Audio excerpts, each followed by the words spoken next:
Welcome to the show floor of the 2015 New York International Auto Show. I'm Tim Stevens. I am Antoine Goodwin. And I'm Wayne Cunningham. And this is the unscripted part of the show where we sit around and kind of talk about what we like of the show, what we didn't like about the show, and then we hum and haw a little bit and we pick our favorites. And I think, not really any big trends this show, but the closest thing that we could have, I think, would be the return of the big, long, luxurious American luxury sedan. And it's about time. Yeah, sure. It's good that our companies are getting a little swagger back. The sales are up, so that's good. Cadillac celebrating with the CT6 unveil, which you said took a look at. Yeah, I've been waiting for that one for a while. This is their new big luxury sedan. In the past, they haven't had actually a big luxury sedan for a little while. Yeah. You'd say that the Escalade was sort of filling that gap for them, but they haven't had anything to compete against the Mercedes-Benz S-Class or Lexus LS. Those are the two I've been really comparing this with. So the CT6 is a totally new model meant to compete in that class, but interestingly enough, it doesn't come with a V8, right, which has sort of been the, you need a V8 to compete in this class. Yeah. So they're going to try to get by with a V6 twin turbo though, so 400 horsepower. It is an interesting move. I mean, the expectation is that everyone's going to go there at some point. It's some sort of forced induction for sure. Cadillac, I guess, being the first to take the plunge with this all-new car. Wouldn't be surprised if we see others going there too. But it certainly looks very nice. Looks like an overgrown CTS, I suppose, a little bit longer. Four-wheel steering on it, which is an interesting take to give it a little bit of handling. Yeah, there's a lot of interesting handling technology things on there, and I think they're going really tech forward with this car, like an adaptive suspension, so for a comfortable ride, but good handling. They still want to try to lay claim to that sport area too, which they haven't really been that successful in grabbing. At least not in the public reputation or public perception. It's got carbon fiber on the dashboard. I mean, yeah. What more do you need? But I sat in that car and it was actually a very comfortable experience. We haven't actually driven it, but certainly the doors feel solid. Everything feels good. It's got those luxury materials inside, and it also has 34 speakers in the audio system. That's a lot of speakers. Yeah, this Bose Panerai system. It's a new thing that they're trying out. I haven't had a chance to hear it yet either, but hopefully we'll get a chance to do all that when we go in for review. And then just not too far away from that, Lincoln unveiled the Continental concept, which is something of a, return to form for Lincoln maybe. It's a very different styling design than we've seen from current Lincolns. It doesn't have that big chrome winged grille that we've seen on a lot of their current cars. Also doesn't have a name that begins with MK, which is interesting. Long and low, a lot of people say it's a little bit derivative of Bentley perhaps, but I think it looks quite nice. The big chrome grille certainly makes a strong statement. The big story though in that car is actually in the rear seats. This is a car that they're really designing for the Chinese market more so than the American one. Where rear seat luxury is a premium. So big reclining seats. It's got this kind of workbench that pivots out. Even has leather loafers that come with it. Again, we're just talking about a concept at this point, so probably not expect the loafers to come with the production model. But Lincoln has promised a new full-size sedan coming to market sometime next year. So probably look something like that anyway. Yeah, what I think is interesting about that is, how concepts transition into production cars. Lincoln doesn't have anything right now to sort of fill that town car gap besides the MKT, and it's just a really big crossover, and it doesn't really sort of fill that town car role. I'm thinking that when we see this concept gets dumbed down to production, we're going to see something in that sort of area. Maybe one of the biggest talking points of the show, the new Civic. Yes, definitely. It's kind of interesting seeing the Civic. Well, for starters, it's that eye-searing green. Which does not photograph well. I promise you, it's much louder here in person than it is on the internet. And I'm seeing some sort of, I'm seeing a lot of echoes in Honda that we saw in Ford a couple of years. We saw, like a decade ago, Ford had two Focuses. Foci? Yeah. So they had the European Focus, they had the North American Focus. The European Focus everyone loved it. North American Focus was kind of meh. So what Ford did was they decided, let's just bring that one over here. And this Civic looks a whole lot like the European Civic. And after all of the hullabaloo and the emergency refresh of the current generation North American Civic, it kind of looks like they're doing a similar thing.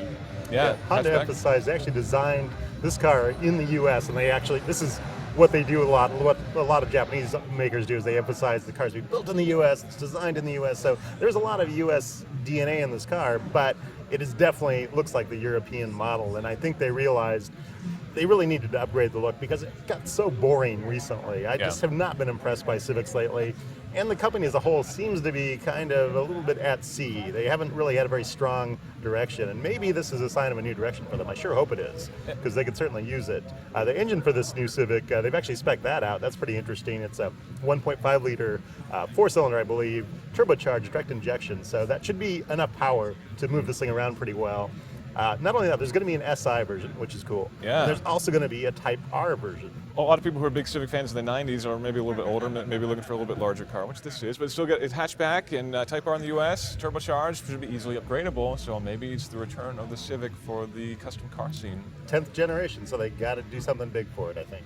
And I'm thinking we'll see a production version of that this fall, and I think it'll probably look a lot like the concept we've seen, because so. Honda has tended to release the concept and then release a production version pretty close on after that looks just like the concept. So hopefully that comes out very similar. We should also quickly mention the Malibu, which I know is not probably the most exciting car. It's the entry-level full-size sedan for Chevy. It actually looks really nice. It's got a rear end that looks a little bit like an A5, maybe from an Audi, and this somewhat controversial teen driver mode where you've got a special key you can give to your kids. It will basically send statistics back to the parents on how fast the teens were driving, how often they went full throttle, even things like how often they used the lane departure warning, so you get an idea for whether or not they're paying attention. But I think it's a nice step forward for the Malibu, which is, you know, not a car that we would normally talk about, I don't think. Yeah, for sure. And I definitely like that they're using the sort of Chevy Volt hybrid technology to get the really good fuel economy that they're claiming, and that it's good to see them sort of spreading that out to more models and actually taking advantage of the R&D they put into it. Yeah, I'm surprised it's taking this long, but 45 miles per gallon out of a full-size car like that is quite impressive. And we should also talk about the Nissan Maxima, which is just sitting here to our right.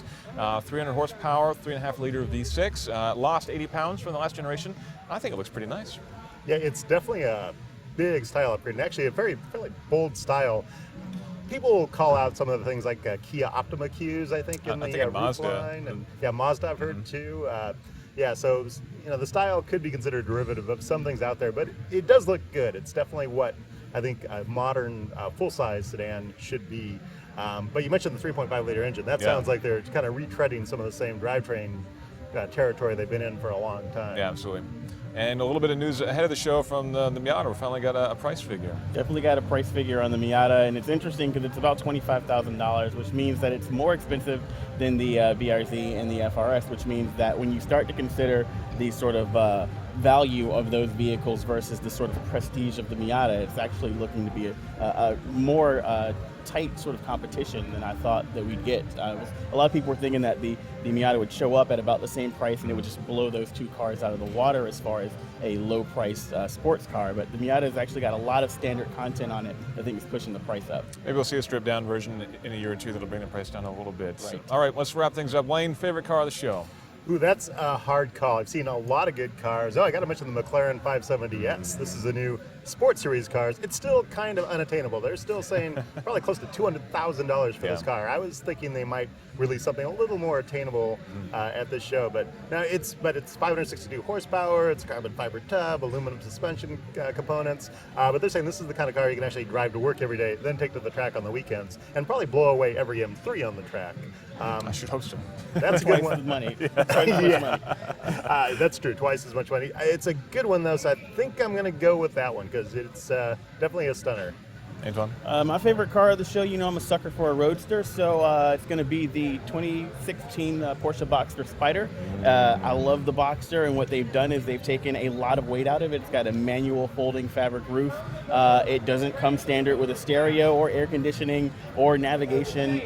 They basically reduced the weight. They've added more power, 375 horsepower, which means this is the fastest, lightest, most hardcore version of the Boxster. And for a car that's got the reputation that the Boxster has, it definitely could use a little influx of hardcore. Well, I was going to go with the 570S myself, so thanks, Wayne. But I guess I'll go with the BRZ, the Tuned by STI BRZ edition, which is not really a huge upgrade over the original BRZ. I think it's just an intake and exhaust and a couple other tweaks to the suspension and a little bit other niceties inside, but a very nice-looking aero package, I think, and a big wing on the back, which for a Subaru makes it good. It needs gold wheels, though. Definitely needs gold wheel if you're going to put that STI badge on it. That'd be And my all-wheel first upgrade. drive. I don't know. And a turbo.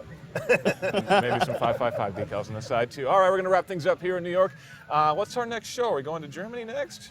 Yeah, no, yes. Frankfurt, is it? Frankfurt's It the is next Frankfurt, show. yes. I don't know. I think Frankfurt in a couple of months, where we'll be looking at some other lovely European sports cars and performance cars and concept cars. We hope you enjoyed our coverage of this, the 2015 New York International Auto Show. We'll see you in Frankfurt in a couple of months.